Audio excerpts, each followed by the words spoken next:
A thread by Brian O'Kelly.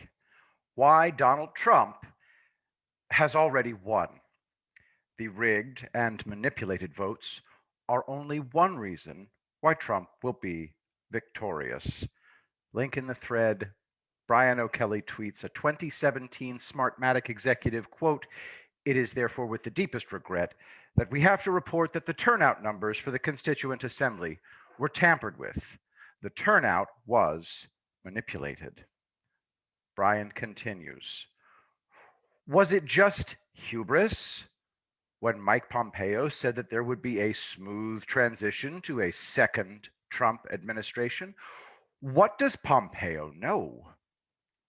He knows that the election was rigged and that malicious software that is used around the world to do this was in play. How does he know this? Did you forget his old job? Link in the thread. FNN, Mike Pompeo confirmed as CIA director. Brian continues. Most importantly, President Trump and team understand the US Constitution. Have you ever considered carefully what the job of president is? The job title is President of the United States of America. Guess what it's not? President of the people. That's right. The president is not a representative of the people. Take a minute to let that sink in. The president is a representative of the United States.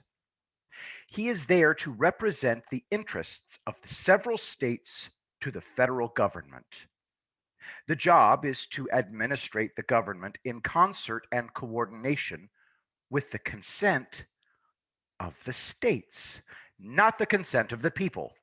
This is why the states are given the ability to define how to choose electors from the Constitution.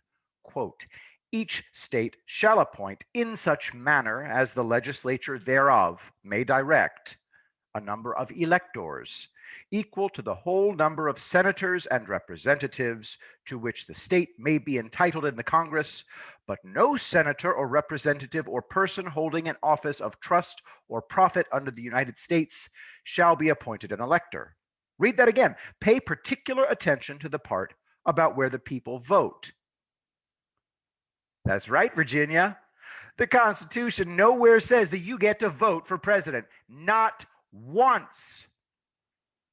The fact is that any legislature in the country could decide that there will no longer be a plebiscite in their states for the US presidency, and it would be totally constitutional. The president is elected not by the people, but by the states. He is the state's man in Washington, there to represent each of the 50 states with equal vigor against what? Against democracy. Quote from the Constitution, the electors shall meet in their respective states and vote by ballot for two persons, of whom one at least shall not be an inhabitant of the same state with themselves. End quote. So each state effectively gets one vote each for president and VP. Back to the Constitution. But in choosing the president, the votes shall be taken by the states, the representation from each state having one vote. End quote.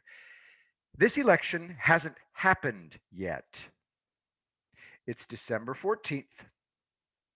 Is the only one that matters, and until this one is over, there is no president-elect. So the states have held their little perfunctory elections with full knowledge that these elections are totally non-binding, and the legislatures can choose whoever they want in the end. So when it comes down to it, it will be a vote in the House with one vote per state. That's right. Wyoming, New York, and California are all equal. The GOP controls 27 state delegations. The Democrats control 23. I'm pretty sure a 27-23 vote is a win for Donald Trump. The voter fraud cases and invalidated elections will make it much easier for these states to vote in favor of the president. And another thing, we've been counting on the DHS, FBI, CIA, etc., to keep us safe from cyber attacks by China, Russia, Iran, and other bad actors, right? Link in the thread: FBI, Iran, Russia attempt to interfere with US presidential elections. So this becomes pretty damn binary in a big hurry. If the Trump administration was protecting the US vote from hacking by China, Russia, and Iran, should we believe that they could stop those guys, but not the clown show that is the Democrats?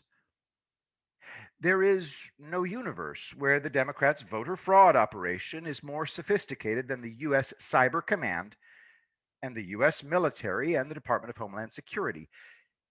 Tell me that the DNC got by these guys. Link in the thread, the Army Cyber Team YouTube video. So, like I said, it gets pretty binary in a big hurry. One, there was vote fraud and these guys couldn't catch it.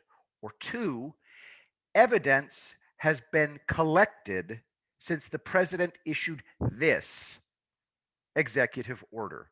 From whitehouse.gov, executive order on imposing certain sanctions in the event of foreign interference in United States elections, September 12th, 2018. It's almost like Trump has been ahead of them every step of the way. Quote from the executive order: not later than 30 days following the date of this order, the Secretary of State, the Secretary of the Treasury, the Attorney General, the Secretary of Homeland Security, and the Director of National Intelligence shall develop a framework for the process that will be used to carry out their respective responsibilities pursuant to this order. They started preparing to catch election interference 2 years ago.